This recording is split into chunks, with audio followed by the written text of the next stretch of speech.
power's low. I need to get this done quickly. Location found. Let's build.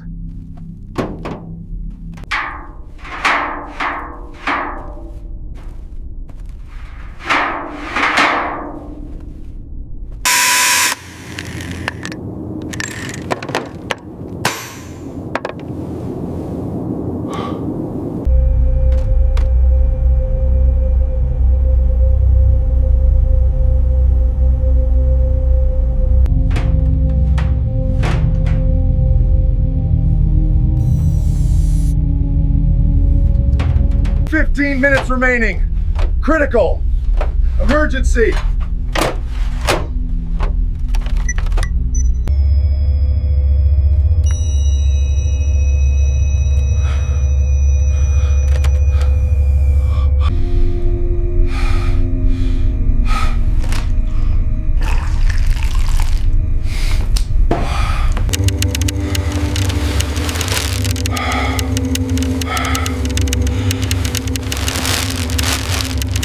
Comm is dead. Supplies are shot. No rescue. Alone. It's day 2. Get up!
Main power offline. Switching to battery. Backup depleting. Systems failing.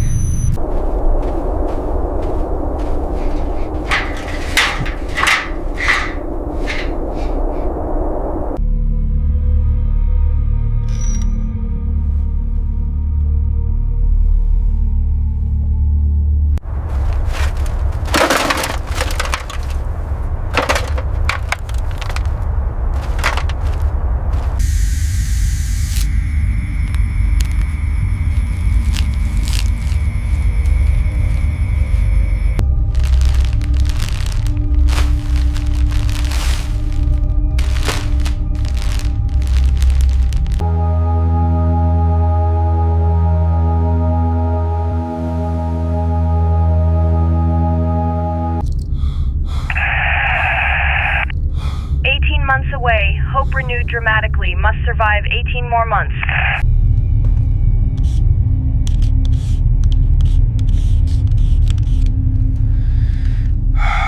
Failure. CO2 levels rising. Need immediate bypass. Diverting power.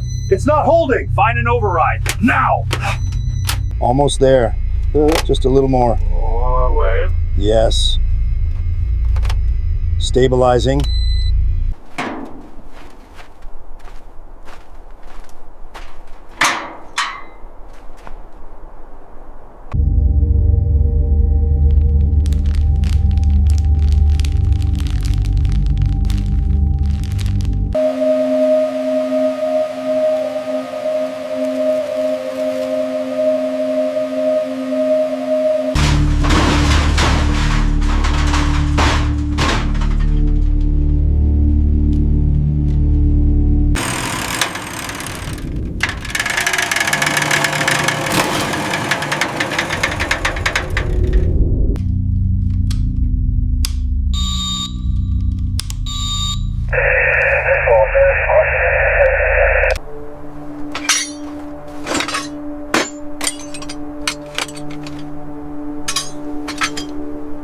God.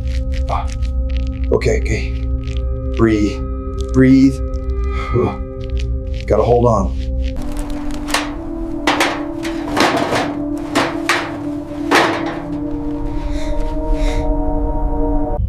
Rescue ship launched successfully. Trajectory confirmed. 14 months. Countdown real now. We faced challenges that pushed us to the absolute edge. I want this record to show the solutions we found.